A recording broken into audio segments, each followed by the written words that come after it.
नमस्कार। ओएसएससी रो जेउ बड़ परीक्षा आसुची माने आरआई एआरआई एमिन आउ वीएडब्ल्यू पाई तार 2025 मेन एग्जाम को नहीं गोटे नुआ अपडेट आसीछि। तेबे आज आमे सही अपडेट रो गोटिए गोटिए कथा को भला भाबरे बुझिबा। आसंतु एही गुरुत्वपूर्ण सूचना भितर को जिबा। अच्छा, जिते भी आशायी अछंती समस्तंक मनरे वर्तमान गोटिए ही बड़ प्रश्न और सेटा हेला मुख्य परीक्षाटा शेषरे हब केबे। तेबे आज आमे एही आलोचनारे सेही प्रश्नर उत्तर खोजिबाकू चेष्टा करिबा। आसंतु देखिबा आज आमे केमिति आगो को बढ़िबा।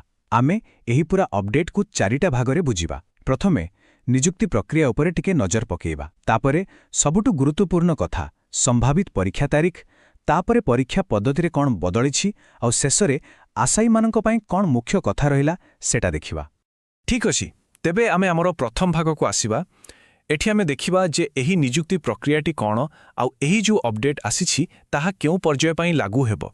हाँ, तबे गोटे कथा एकदम स्पष्ट करिबा दरकार। आमे जो विषय कथा हेउछे एइटा हेउछि आरआई एआरआई एमिन आउ वीएडब्ल्यू पदवी पई जो मिलित नियुक्ति हेउछि केवल सेथि पई। आउ एबे आसंतु सेही विभाग को जहार उत्तर समस्ते जानिबाकू चाहुछंती। परीक्षार संभावित तारीख कोन आउ केबे हेबो एही परीक्षा, चलंतु एहार विश्लेषण करिबा।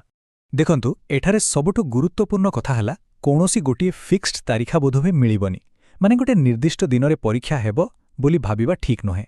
जहा सूचना मिलुछि एही परीक्षा एक लंबा समय धरि चलिबो, हुए तो किछि मास पर्यंत भी चली पारे। जदि आमे मिलिथिबा सूचना को देखिबा तेबे गोटे संभावित टाइमलाइन सामना को आसुछि। देखंतु एठी लेखा अछि मे 2 तापरे अछि जून 100 आउ जुलाई 13।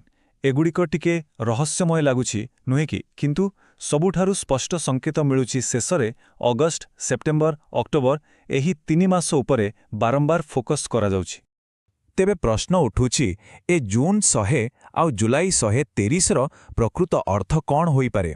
हुए तो एहा कोनोसी प्रक्रिया पई काउंटडाउन होई पारे किंबा कोनोसी भितररे टार्गेट होई पारे।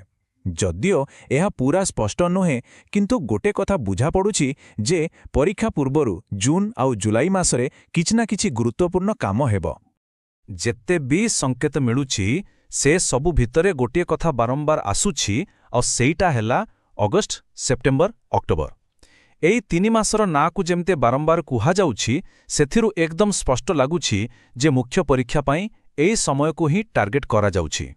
ଏହା ସହିତ ଆଉ ଗୋଟେ ସଂଖ୍ୟା ମଧ୍ୟ ସାମ୍ନାକୁ ଆସିଛି 150। ଏହାର ମାନେ କ'ଣ ହୋଇପାରେ? ହୁଏତ ଅଗଷ୍ଟରୁ ଅକ୍ଟୋବର ଭିତରେ ପୂରା ପ୍ରକ୍ରିୟା ସାରିବା ପାଇଁ ଏହା ଏକ ଲକ୍ଷ୍ୟ ହୋଇପାରେ, କିମ୍ବା ଏହା ପ୍ରସ୍ତୁତି ପାଇଁ ଏକ ସମୟସୀମା ହୋଇପାରେ।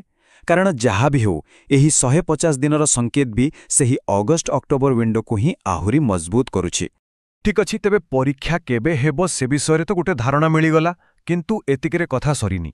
परीक्षा पद्धति रे माने स्कोरिंग नियम रे भी गोटे बहुत बड़ अपडेट आसीछि। अच्छा, से नुआ नियमटा जानिबा आगुरु चलंतु टिके सहजरे बुझिजिबा जे ए नेगेटिव मार्किंग जिनसटा कोन।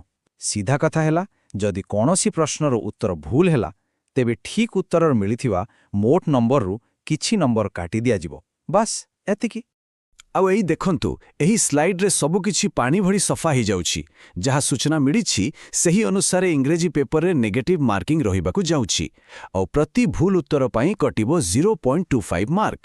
ଏଇଟା ପ୍ରସ୍ତୁତି କରୁଥିବା ପିଲାମାନଙ୍କ ପାଇଁ ଗୋଟେ ବହୁତ ହି ଗୁରୁତ୍ୱପୂର୍ଣ୍ଣ ସୂଚନା।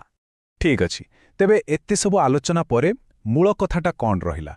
आशायी मानक पई केउ केउ पॉइंट्स गुडिक सबुठु जरूरी। चलंतु सेगुडिकु शेष थर पई एकाठी देखिनेबा। मोटामोटी भावे 3टा मुख्य कथा सामना को आसुची। प्रथम कथा, परीक्षा अगस्ट रु अक्टोबर मास भितरे हेबार संभावना सबुठु अधिक। द्वितीय रे मे जून आउ जुलाई मासरे किछि गुरुत्वपूर्ण अपडेट किंबा घोषणा होई पारे।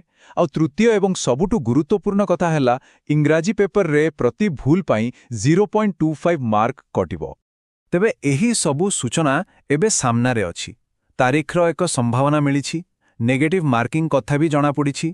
तेबे वर्तमान प्रकृत प्रश्न हेउछि एही संभाव्य टाइमलाइन को आखि आगरे रखी प्रस्तुतिर रणनीति रे कोन परिवर्तन करिबा दरकार। एबे एहा उपरे गंभीरतार सह चिंता करिवार समय आसीछि।